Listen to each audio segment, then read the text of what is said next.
नमस्कार, मैं श्रुति सिंह। स्वागत है आप सभी का इनसाइड के न्यूज के इस बुलेटिन में। चले जाते हैं खबरों के बारे में। खबरों की शुरुआत करते हैं राजधानी रांची से। झामुमो ने वित्त मंत्री निर्मला सीतारमण पर प्राथमिकी के बाद भाजपा पर निशाना साधा है।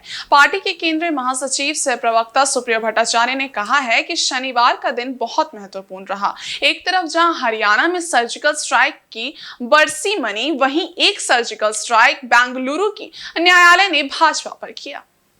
सुप्रियो भट्टाचार्य ने कहा कि यह सर्जिकल स्ट्राइक सही मायनों में भाजपा के भ्रष्टाचार को उजागर करने वाला है। न्यायालय ने केंद्रीय वित्त मंत्री निर्मला सीतारमण, भाजपा के राष्ट्रीय अध्यक्ष जेपी नड्डा एवं अन्य पार्टी पदाधिकारियों और ईडी पर नामजद केस दर्ज करने का निर्देश दिया है। बेंगलुरु न्यायालय के जस्टिस का अधिकार सुप्रीम कोर्ट के जस्टिस से कम नहीं होता है।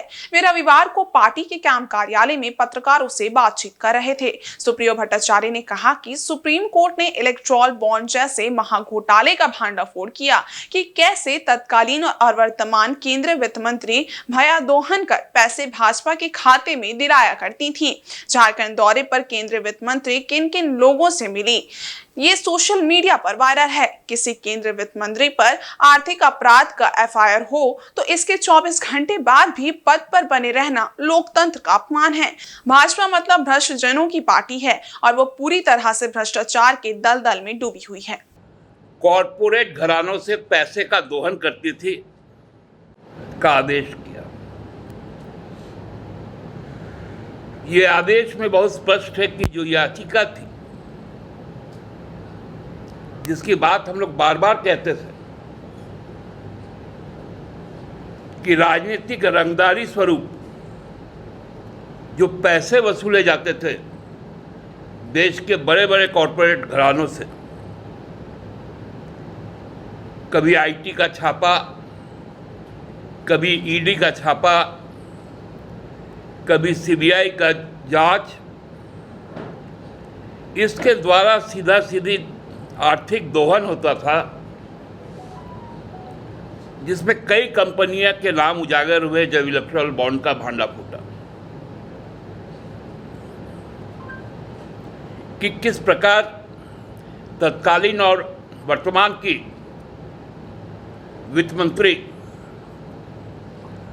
कॉरपोरेट घरानों से पैसे का दोहन करती थी और भारतीय जनता पार्टी के अकाउंट में ट्रांसफर होता था। यहां चुनाव आने वाला है। चुनाव घोषणा के पहले प्रधानमंत्री 15 दिन में दोबारा आ रहे हैं।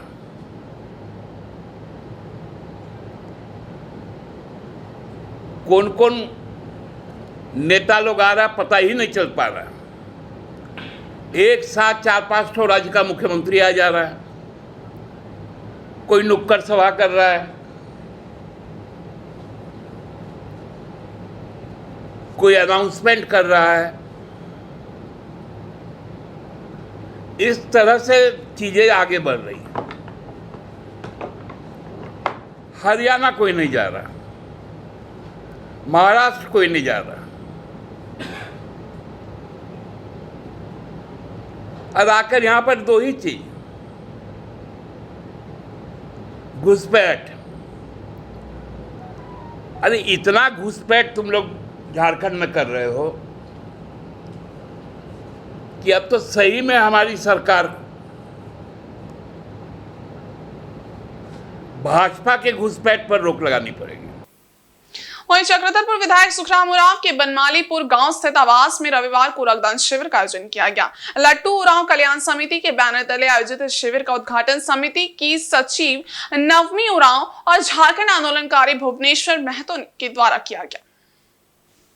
इसमें रक्तदाताओं ने बढ़ चढ़कर भाग लिया और सैकड़ों यूनिट रक्त संग्रह किया। शिविर में महिला रक्तदाताओं की भी अच्छी खासी संख्या रही। महिलाओं ने कहा कि रक्तदान करने में उन्हें बहुत खुशी मिलती है। इस शिविर की खासियत ये भी रही कि ग्रामीण क्षेत्र में आयोजित शिविर में पहली बार रक्तदान करने वाले कई लोग भी सामने आए और रक्तदान किया। इस दौरान रक्तदाताओं को समिति के अध्यक्ष सन्नी उरांव और सचिव नवमी उरांव सहित गणमान्य अतिथियों के हाथों प्रशस्ति पत्र और उपहार भेंट कर सम्मानित व प्रोत्साहित किया गया।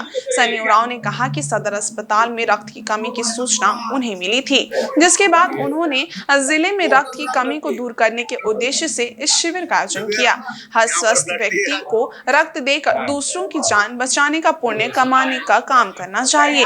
रक्तदान करने से आपका अपना शरीर भी स्वस्थ रहता है। इस शिविर में रक्त संग्रह करने का कार्य चाईबासा ब्लड बैंक के कर्मियों के द्वारा किया गया।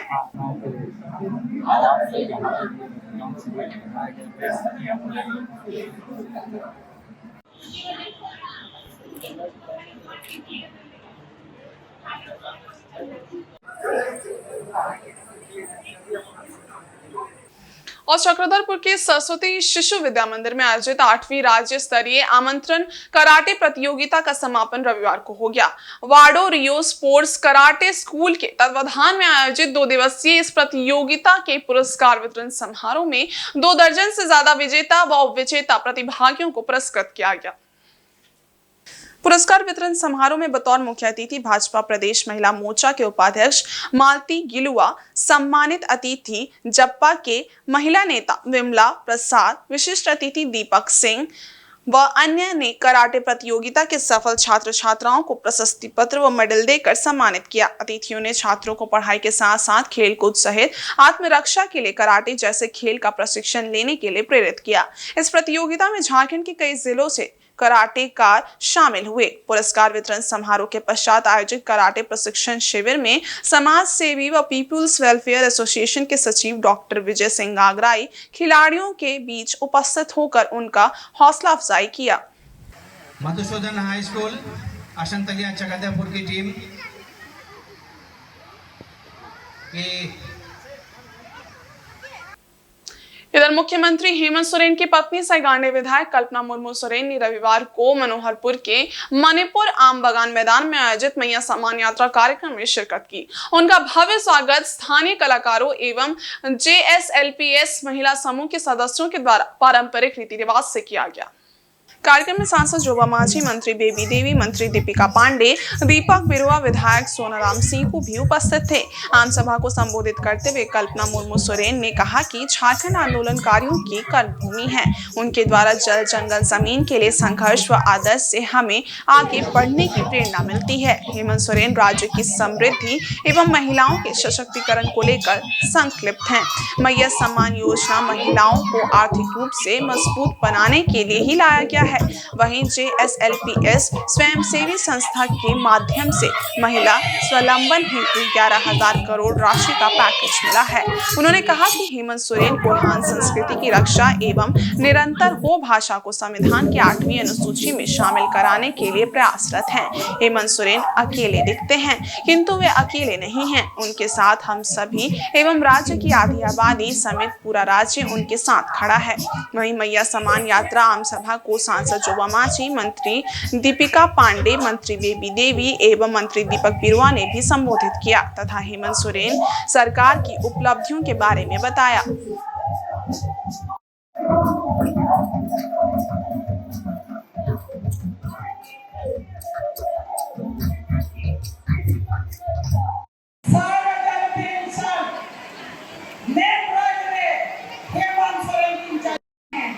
तो लड़ाई हम निरंतर लड़ रहे हैं और आगे भी लड़ते रहेंगे जब तक हमारे जन जन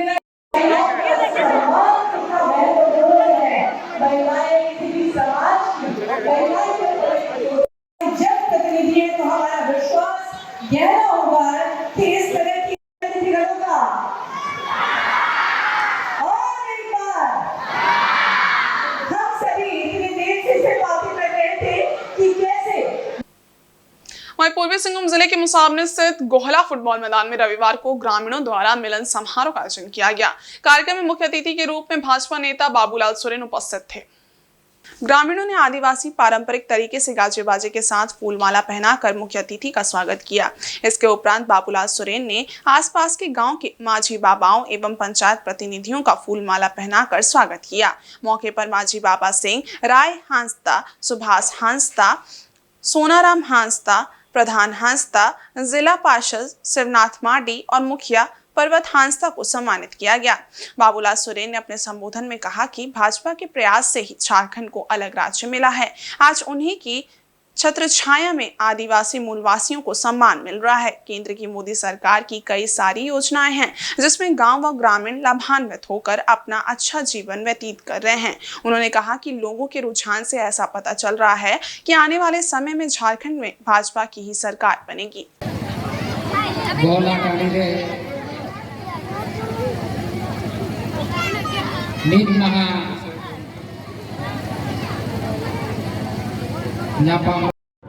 माझी दोबारा आज आदेश दिया था कि आज आइए और हम लोग का जो ग्राम सभा को किस तरह हम लोग बचाएंगे, समाज को एक कैसे करेंगे, किस तरह आगे का रास्ता को तय करेंगे और वीर को कैसे सम्मान देंगे, जो झारखंड राज्य के लिए आंदोलन किया है उनको कैसे हम लोग सम्मान देंगे। निश्चित तौर पर आज बदलाव का, ये झारखंड में बदलाव का माहौल बन गया है। आदिवासी मूलवासी ये सोच करके वोट देगा भारतीय जनता पार्टी में क्योंकि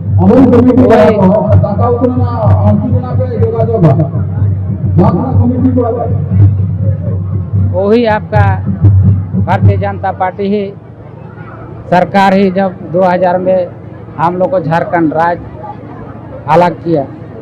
कांग्रेस सरकार तो आप 70 साल वो देश में आपका राज किया, लेकिन आदिवासी का हित के लिए कुछ नहीं सोचा। उसी के लिए माननीय पूर्व मुख्यमंत्री चंपा सोरेन जी ने पार्टी बदला, इसलिए क्योंकि वो ये झारखंड प्रदेश आदिवासी मूलवासियों के लिए लड़ा था, लंबा लड़ा था, जो बहु बेटी का सिंदूर मिटा है। उसके साथ सैकड़ों कार्यकर्ता अपना बलिदान दिया, अपना खून दिया, खून दे के आपका झारखंड राज्य अलग किया। तो हम लोग उसीलिए मैं भी भारतीय जनता पार्टी में शामिल हुआ कि आने वाला दिन हम लोग का यहाँ का मूलवासी आदिवासी का विकास हो, क्योंकि बीजेपी ही सोचा है और उसी के लिए भारतीय जनता पार्टी का सेंट्रल में सरकार था अटल जी का, वही सोचा कि आदिवासी मूलवासी का पहचान किस तरह रहेगा, झारखंड राज्य किस तरह आपका आगे बढ़ेगा। उसी के लिए 2000 में आपका झारखंड को अलग करके एक पहचान देने का काम किया। निश्चित तौर पर बदलाव होगा और यही मैं जनता से भी कहूँगा, एक बार मौका दीजिए, भारतीय जनता पार्टी को सरकार में लाइए और बहुबेटी का हम लोग सम्मान देंगे। आने वाला दिन के लिए वीर के शहीदों को सम्मान देंगे, वीर के परिवार को हम लोग नौकरी देके और अच्छा सिंचाई डिजिटल झारखंड बनाने का पूरा प्रयास करेंगे। भाजपा वाले पहले गांडे की विधायक कल्पना सोरेन से टक्कर लें, फिर हेमंत सोरेन के बारे में सोचें। उक्त बातें मंत्री रामदास सोरेन ने पूर्वी सिंहभूम जिले के गुड़ा बांदा माझ भंडार स्थित कार्यकर्ता मिलन समारोह में कही। जल संसाधन तथा उच्च तकनीकी शिक्षा मंत्री रामदास सोरेन ने रविवार को गुड़ा बांदा में कई योजनाओं का स्वागत किया। उन्होंने माझ भंडार में 85 लाख रुपए से बनने वाले फुटबॉल स्टेडियम व 8,18,000 रुपए से सामुदायिक भवन और कन्या लुका में 6,48,000 रुपए से पीसीसी पथ निर्माण कार्य की आधारशिला रखी। उसके बाद फॉरेस्ट ब्लॉक पंचायत स्थित माझ भंडार फुटबॉल मैदान में उन्होंने कार्यकर्ता मिलन समारोह में भाग लिया। ग्रामीणों ने आदिवासी पारंपरिक तरीके से मुख्य अतिथि का स्वागत किया। समारोह में कई महिला एवं पुरुष ने झामुमो पर आस्था जताते हुए पार्टी में शामिल हुए।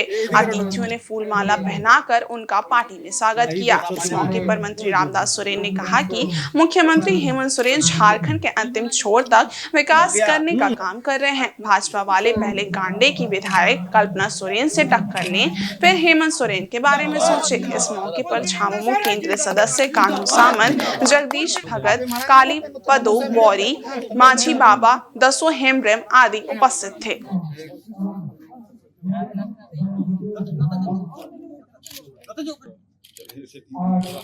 शिलान्यास समारोह रहे सुनेरका कान्हू सामंत के घाटशिला प्रखंड अध्यक्ष वकील था इस घोड़ाबंदा ब्लॉक को एक टापू के रूप में माना जाता है। आप देखिए ना, पूरा वहां से नदी से घिरा हुआ। और झारखंड मुक्ति मोर्चा जब इस स्वर्णकर नदी में एक भी पुल नहीं बना था, हम लोग नाव में पार करके हम लोग पार्टी संगठन का काम करते थे। अलग राज्य का आंदोलन को जन जागरण के रूप में, अभियान के रूप में हम लोग गांव-गांव में चलाते थे। उस समय नदी में नाव में पार होकर, नदी में तैर करके इस पार आते थे और हम लोग जनता के साथ मिल करके झारखंड अलग राज्य के आंदोलन में जनता को जोड़ने के लिए हम लोग प्रोत्साहित करते थे।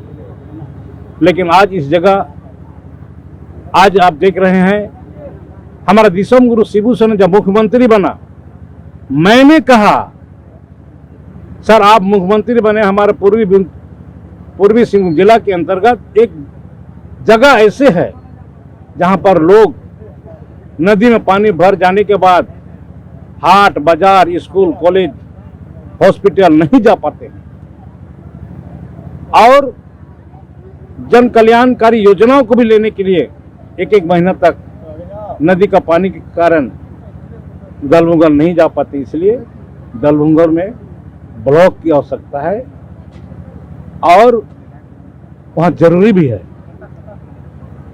तो गुरुजी ने तुरंत बोल दिया ठीक है, कहाँ पर बनेगा? हमने कहा घोड़ाबंदा पर बनेगा। अब पहला ब्लॉक देने का काम दिसम गुरु शिबू सोरेन ने दिया। जो भी हो, आज इस क्षेत्र के लोग, इस पंचायत क्षेत्र के लोग, 4-4-8 पंचायत के लोग ब्लॉक के नाम से दलभुंगर से जाना नहीं पड़ता। उसको पैसा तो खर्च नहीं पड़ा, मोटरसाइकिल से, गाड़ी से जाना पड़ता था। अभी तो गाड़ी से भी चला जाता है, पैदल से भी चले जाते हैं ब्लॉक। और अपना सरकार की योजना का लाभ लेने के लिए और यहाँ पर आज लाभ ले रहे हैं। इधर झारखंड मुक्ति मोर्चा सरायकेला जिला कमेटी विधानसभा चुनाव की तैयारी को लेकर रेस हो चुकी है। जिला कमेटी गठन के बाद नगर कमेटी गठन के साथ कार्यकर्ताओं को एकजुट कर मजबूत करने की दिशा में प्रयास किया जा रहा है। इसी कड़ी में रविवार को झामुमो आदित्यपुर नगर कमेटी की बैठक आयोजित की गई। आदित्यपुर ऑटो क्लस्टर स्थित IT building Jharkhand Mukti Morcha Adityapur Nagar committee की बैठक आयोजित हुई, जिसमें पर्यवेक्षक के रूप में झामुमो नेता मोहन कर्मकार और राजू गिरी शामिल थे। इसके अलावा बैठक में जिलाध्यक्ष डॉक्टर शुभेंदु महतो, केंद्रीय सदस्य गणेश चौधरी, उपाध्यक्ष पवित्र बर्मन उर्फ गोरादा, युवा मोर्चा जिलाध्यक्ष व पार्टी के पदाधिकारी एवं बड़ी संख्या में महिला पुरुष कार्यकर्ता उपस्थित थे। इस मौके पर सम्मेलन में मौजूद कार्यकर्ताओं को एकजुट रहकर चुनाव में झामुमो को बढ़त दिलाने के निर्देश दिए गए।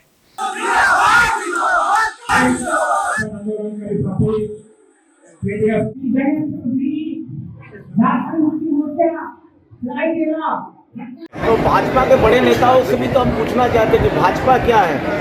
भाजपा जलाओ पार्टी, भारत जलाओ पार्टी है क्या? हम भी तो बोल सकते हो भारत जलाओ पार्टी पूरे देश को जला रहा है। तो इसलिए कौन क्या बोल रहा है हम उस पर नहीं जाएंगे। तो रूटीन वर्क है हर राजनीतिक दल का, और ये बात सही है कि चुनाव भी अभी है, लेकिन हम लोग तो 5 साल पूरा जमीन में रहते हैं। हमारे राज्य के मुख्यमंत्री, हमारे कार्यकर्ता, हमारे लीडर, हमारे विधायक, आप देखे होंगे कि 5 साल तक जमीन के रह करके वो काम किए, जनता के काम कर रहे हैं और आज भी वही है, वही जारी है। हम हमेशा चुनाव के लिए तैयार रहते हैं। वहीं चक्रधरपुर के ग्रामीण क्षेत्र बूढ़ी गोड़ा मैदान में रविवार को मैया सम्मान यात्रा सभा का आयोजन किया गया। इस कार्यक्रम में राज्य के मुख्यमंत्री हेमंत सोरेन की धर्मपत्नी सैगांडे की विधायक कल्पना मुर्मू सोरेन, मंत्री दीपिका पांडे, बेबी देवी, दीपक बिरुआ और सिंहभूम सांसद जोबा मांझी मुख्य रूप से उपस्थित थे।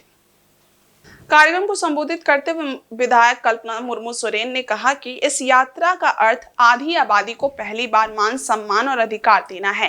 हेमंत सोरेन ने मैया सम्मान योजना से आधी आबादी को यही मान सम्मान और अधिकार देने का प्रयास किया है। कल्पना सोरेन ने कहा कि बेटे भाई के रूप में हेमंत सोरेन काम कर रहे हैं। झारखंड राज्य अलग बना तो बीजेपी मुख्यमंत्री ने 27% ओबीसी का आरक्षण घटाकर 14% कर दिया, लेकिन हेमंत सरकार झारखंड को आगे ले जाने की सोच रखती है और ओबीसी आरक्षण 27% करने का प्रयास कर रही है, लेकिन भाजपा की तरफ से कोई प्रयास नहीं होता। कल्पना सोरेन ने भाजपाइयों पर निशाना साधते हुए कहा कि झारखंड में बहुरूपिया घूम रहे हैं, जाति धर्म के नाम पर बरगलाने का काम कर रहे हैं। उन्होंने कहा कि केंद्र सरकार ने झारखंड का पैसा दबा कर रखा है, हम केंद्र सरकार से भीख नहीं अपना हक मांग रहे हैं। इधर कैबिनेट मंत्री दीपिका पांडे ने कहा कि साल में 12,000 महिलाओं को दिया जा रहा है, ये देश के लिए ऐतिहासिक है। योजना की शुरुआत कर महीने भर में ही काम में तेजी लाकर खाते में 1,000 रुपए डाल दिया गया।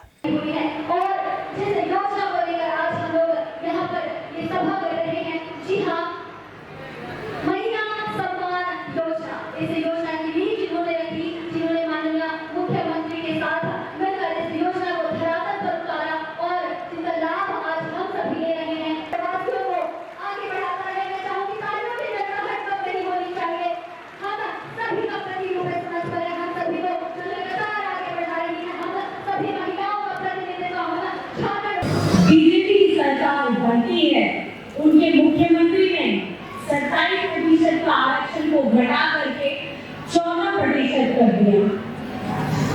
किसके किया? क्या पिछड़ा का हक नहीं है इस राज्य में, या किसी दूसरे ही राज्य में हमेशा आगे माने जाएंगे? झारखंड के साथ लगातार क्यों भेदभाव होता है?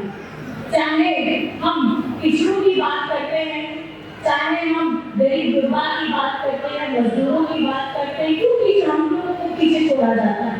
और आज झारखंड में अगर कोई आगे लड़ने की बात करता है या सोच रखता है तो वो हेमंत जी है, हमारी झारखंड की सरकार है। विधानसभा से हम लोगों ने अपना 27% का आरक्षण पार करा लिया, पास करा लिया, लेकिन जाकर के फाइन आगे के रास्ते में अटक जाती है।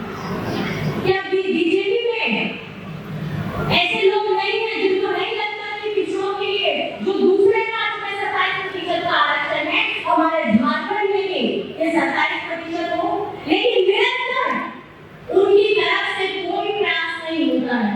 अगर प्रयास होता है तो हमारी झारखंड की सरकार आपके हेमंत दादा की तरफ से, हम लोग की महागठबंधन की तरफ से होता है। ये बात आपको समझनी होगी, ये बात आपको इसलिए समझनी होगी कि झारखंड में भी बहुत सारे बेरोजगार घूम रहे हैं। आप लोगों को बरगलाने का काम करेंगे, जाति के नाम पर, धर्म के नाम पर आप लोगों को ठगने का काम करेंगे, लेकिन याद रखिएगा, चाहे झारखंड का गरीब, गुरबा, पिछड़ा, दलित, अल्पसंख्यक, आदिवासी कोई भी हो, अगर उसकी आवाज मुखर होकर बोल रहा है तो हमारी झारखंड की सरकार, हेमंत सरकार बोल रही है। इधर चाईबासा में 1 अक्टूबर को भाजपा की ओर से परिवर्तन यात्रा के तहत सभा का आयोजन किया जाएगा। इस कार्यक्रम को लेकर चाईबासा कैफेटेरिया में प्रेस वार्ता आयोजित कर जानकारी साझा की गई। प्रेस वार्ता में मुख्य रूप से पार्टी के प्रदेश प्रवक्ता जेबी तुबीर एवं गीता बालमूच उपस्थित थे। दोनों नेताओं ने संयुक्त रूप से प्रेस को संबोधित करते हुए कहा कि टाटा कॉलेज मैदान में 1 अक्टूबर को परिवर्तन यात्रा सभा का आयोजन किया जाएगा। इस कार्यक्रम में 20,000 की संख्या में कार्यकर्ताओं को आम जनता के आने की उम्मीद है। इस जनसभा को पूर्व मुख्यमंत्री बाबूलाल मरांडी, चंपई सोरेन, मधु कोड़ा, पूर्व सांसद गीता कोड़ा, डॉक्टर दिनेशानंद गोस्वामी समेत अन्य नेतागण संबोधित करेंगे। कार्यक्रम को लेकर तैयारी पूरी कर ली गई है। उन्होंने बताया कि इस बार राज्य की जनता परिवर्तन चाहती है, जो इस चुनाव में होकर रहेगा। और राष्ट्रीय जनता दल के गठबंधन की सरकार को इस राज्य की बागडोर संभालने के लिए चुना था। आज वो सारे जो उनके आकांक्षाएं और जो अपेक्षाएं थी जनता के बीच में, वो सब धरी की धरी रह गई और भारतीय जनता पार्टी ये समझती है कि यह धराशायी होगी। और इसलिए आज भारतीय जनता पार्टी पूरे प्रदेश में विभिन्न प्रमंडलों में इस परिवर्तन रैली की शुरुआत उन्होंने की। और भारतीय जनता पार्टी, जैसा आप जानते हैं कि दक्षिण छोटानागपुर प्रमंडल की परिवर्तन यात्रा 23 तारीख को बहरागोड़ा विधानसभा से प्रारंभ होकर जिसकी शुरुआत केंद्रीय कृषि और कल्याण मंत्री और इस प्रदेश के चुनाव प्रभारी आदरणीय शिवराज सिंह चौहान जी ने की थी, वो धीरे धीरे पूरे प्रमंडल के सभी विधानसभाओं को कवर करते हुए 1 तारीख को चाईबासा पहुंचने वाला है और इसका इस प्रमंडल का, कोल्हान प्रमंडल का परिवर्तन यात्रा यहाँ पर समाप्त होगा। वहीं पूर्वी सिंहभूम जिले के पोटका में पिछले 2 माह में आंगनबाड़ी सहायिका समेत 2 सबर महिलाओं की निर्मम हत्या के बाद पोटका बीडीओ ने ग्रामीणों को जागरूक करने की दिशा में कदम बढ़ाया है। वे गांव-गांव जाकर लोगों से नशे से दूर रहने की अपील कर रहे हैं। सोमवार को वालकाटा के सबन नगर पहुंचकर बीडीओ ने आदिम जनजातियों से मुलाकात की। ग्रामीणों ने उन्हें बताया कि दोनों ही हत्याएं महिलाओं के पति द्वारा शराब के नशे में की गई थी। इस दौरान बीडीओ ने आदिम जनजाति परिवार को सरकारी योजनाओं से जोड़कर उनके विकास के संबंध में विचार विमर्श किया। बीडीओ अभय कुमार द्विवेदी ने सभी को शराब छोड़ने का संकल्प दिलाया। बीडीओ ने कहा कि सबर परिवारों को शिक्षित करने के साथ ही नशे शराब से दूर करने के लिए सरकारी योजनाओं का लाभ दिलाना जरूरी है। इन लोगों को कृषि कार्य के लिए भी प्रोत्साहित करना होगा, तभी जाकर इस तरह की घटनाओं को रोका जा सकता है। बीडीओ ने कहा कि शराब के नशे में हत्या करने के बाद उनका परिवार आज पूरी तरह से बर्बाद हो चुका है। यहाँ सबर परिवार के लोगों ने शपथ लेते हुए शराब छोड़ने की बात कही। हाथ उठाइए कि शराब कौन कौन नहीं पिएगा, एकदम बढ़िया। ये जो है बहुत बढ़िया। क्या नाम है आपका? बहुत बढ़िया इन्होंने किया। खंड के 7 पंचायतों में 13-14 गांव हैं जहां पे आदिम जनजाति सबर रहती हैं और उनके विकास के लिए केंद्र और राज्य सरकार की योजनाएं उन तक पहुंच रही हैं। कुछ समस्याएं जरूर हो सकती हैं। उसी में जब हमको ऐसा हमें सूचना मिली कि 2 महीने में 2 हत्याएं हो चुकी हैं, तो जाने पर एक बहुत ही इम्पोर्टेंट पहलू का पता चला। वो ये था कि शराब का सेवन करना उनके लिए हितकारक नहीं है, उनके समाज के लिए, उनके विकास के लिए। तो वहाँ जाने पर महिलाओं के द्वारा ये किया गया प्रयास कि हाँ, हम आगे से प्रयास करेंगे कि हमारे समाज का कोई भी व्यक्ति शराब नहीं पिएगा। हमारे पिछड़ेपन का सबसे बड़ा कारण शराब का आदी होना है। तो मुझे लगता है 1 या 2 कैंप करने पर इन सब चीज़ों से छुटकारा मिलेगा। प्रशासन का और यहाँ के बुद्धिजीवी लोगों का एक कर्तव्य भी है कि जा करके उन्हें प्रेरणा दें कि आप लोग शराब का सेवन ना करें या किसी भी तरह के गलत चीज़ों, बुरी आदतों से बचें। वहाँ खेती किसानी करें, उसके लिए बीज का हम प्रबंधन करेंगे। वहाँ पे पेयजल की व्यवस्था ठीक से हो, ऐसा मेरा प्रयास है और कुछ हद तक सही भी हुआ है। बच्चे जो हैं साफ सुथरा रहें, आसपास अपने परिवेश को साफ रखें और कल्याण विभाग के द्वारा जो आवासीय विद्यालय चल रही है वहाँ कम से कम जाएं और पढ़ें, पढ़ करके फिर घर पे आएँ। इसके लिए हमारे वरिष्ठ सहयोगियों का भी, हमारे वरिष्ठ जो अधिकारी हैं उनका भी सहयोग मिल रहा है, अच्छा आश्वासन भी मिला है। तो इन सब चीज़ों को लेकर के हम वहाँ गए हुए थे कल और बहुत अच्छा रिस्पॉन्स रहा। मुझे लगता है कि 1-2 बार और जाने की आवश्यकता है और हम उन्हें एक बेहतर जीवन जीने में और विकास की मुख्य धारा में लाने में हम सफल हो जाएंगे। और इस बुलेटिन में बस इतना ही। ब्रेक के उस पार कुछ और खास खबरें, तब तक के लिए देखते रहिए इनसाइड झारखंड न्यूज़। धन्यवाद।